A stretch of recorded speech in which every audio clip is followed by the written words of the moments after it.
Welcome student. आज 3 जानेवारी सावित्रीबाई फुले यांची जयंती.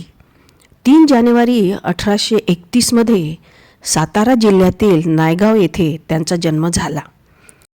1848मध्ये भारतात पुणे येथे भिडेवाडा इथे मुलींसाठी पहिली शाळा सुरू केली.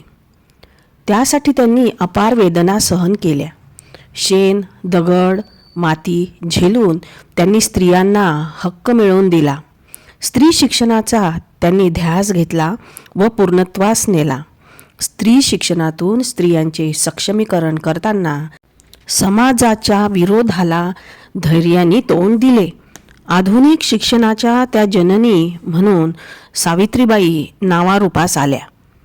त्या एक उत्तम कवयित्री, समाजसुधारक व शिक्षिका होऊन समाजोपयोगी काम आपल्या जीवनाचे कर्तव्य समजून करीत राहिल्या. इतकेच नव्हे तर बालविवाह, सतीप्रथा, अस्पृश्यता, केशवपनास, बालहत्या, बलात्कार यांना कडाडून विरोध केला. 1853ला त्यांनी बालहत्या प्रतिबंधक गृह सुरू केले. स्त्रियांना आधार मिळावा व बालहत्येस पायबंद बसण्यासाठी त्यांचा हा त्यामागे उदात्त हेतू होता. 1852 साली महिला सेवा मंडळ सुरू केले. महात्मा फुलेंसोबत सत्यशोधक समाजाची स्थापना केली व जातीभेदाचा कडाडून विरोध केला. काव्य फुले आणि सुबोध रत्नाकर यांच्यासारख्या रचनांमधून स्त्री शिक्षणाचे महत्त्व पटवून दिले व त्यासाठी त्यांनी आयुष्यपणाला लावले. महिलांच्या उन्नतीसाठी झटत राहिल्या. आजही त्या स्त्रियांसाठी प्रेरणादायी ठरतात.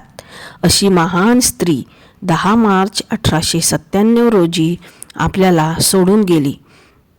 मुलींनो व स्त्रियांनो, त्यांनी त्यांच्या सामाजिक कार्यामध्ये संसारास तडा जाऊ दिला नाही व महात्मा फुलेंच्या बरोबरीने त्या इतरांसाठी झटत राहिल्या. त्यांच्या आयुष्याचा मागोवा घेत राहा व आपलेही जीवन त्यांच्याप्रमाणे प्रेरणादायी ठरेल अशी काळजी घ्या. अशा या महान माऊलीस कोटी कोटी प्रणाम.